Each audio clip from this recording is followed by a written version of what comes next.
11th admission 2026-27ची provisional merit list साईटवर उपलब्ध झालेली आहे।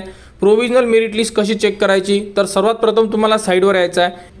साईटवर आल्यानंतर बघू शकता तुम्ही अशा प्रकारे तुम्हाला संपूर्ण ऑप्शन दिसून पडेल। तर स्टार्टिंगला जे ब्ल्यू लाईन आहे त्यामध्ये बघू शकता प्रोविजनल मेरिट लिस्टचा एक ऑप्शन दिलेला आहे। इथे तुम्हाला क्लिक करायचं आहे।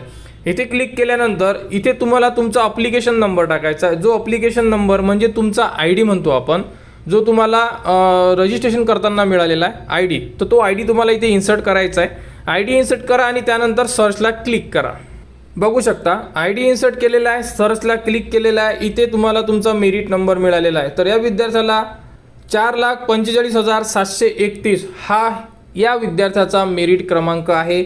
अशा प्रकारे तुम्ही मेरिट क्रमांक चेक करू शकता। जर तुम्हाला लिस्ट डाउनलोड करायची असेल तर तुम्ही मार्कनुसार लिस्टसुद्धा डाउनलोड करू शकता। तर बघा यानुसार इथे तुम्ही तुमचा मेरिट नंबर चेक करू शकता साईटवरच। त्यानंतर तुम्ही जर प्रोविजनल मेरिट लिस्टला क्लिक केलं तर तुम्हाला इथे बघू शकता तुम्ही राईट साईडला डाउनलोड प्रोविजनल मेरिट लिस्टचा एक ऑप्शन दिलेला आहे। इथे तुम्हाला क्लिक करायचं आहे। इथे क्लिक केल्यानंतर तुम्ही तुमच्या मार्क्सनुसार तुम्हाला मार्क्स किती एकदा चेक करा। 400 ते 500च्या मधात असेल तर इथे क्लिक करा। 300 ते 399 इथे, 200 ते 299, 175 ते 199 या प्रकारे अशी लिस्ट दिलेली आहे 4। यामधून तुम्हाला जे मार्क्स मिळालेले आहे कोणत्या लिस्टमध्ये येते हे एकदा चेक करा। त्यानंतर त्या लिस्टला क्लिक करा। त्या लिस्टला क्लिक केल्यानंतर तुमच्यासमोर एक PDF ओपन होणार आणि बघू शकता अशा प्रकारे PDF ओपन झालेली आहे आणि यामध्ये 1 नंबरचा मेरिट, 2 नंबरचा मेरिट संपूर्ण माहिती दिलेली आहे। तुम्ही अशा प्रकारे संपूर्ण माहिती लिस्टनुसार तुमच्या जो तुम्हाला ID आहे त्यानुसार किती मार्क्स आहे संपूर्ण माहिती तुम्ही चेक करू शकता।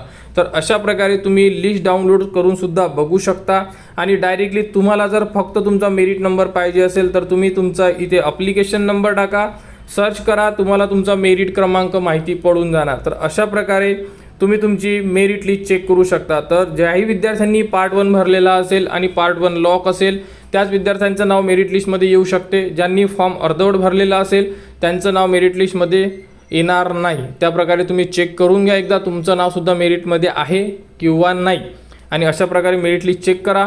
पुढील आता मेरिट लिस्ट लागल्यानंतर काय करायचं या संदर्भात संपूर्ण अपडेट तुम्हाला आपल्या चॅनलवर देण्यात येणार। तर हा व्हिडिओ फक्त मेरिट लिस्ट कशी चेक करायची या संदर्भात विद्यार्थ्यांसाठी बनवण्यात आलेला आहे। तर 11th ॲडमिशन 2026-27 बद्दल जी पुढील अपडेट येईल ती तुम्हाला आपल्या चॅनलवर देण्यात येणार। त्यासाठी आपल्या चॅनलच्या कनेक्टमध्ये राहा, चॅनलला सबस्क्राईब करा व हा व्हिडिओ इतरांपर्यंत शेअर करा।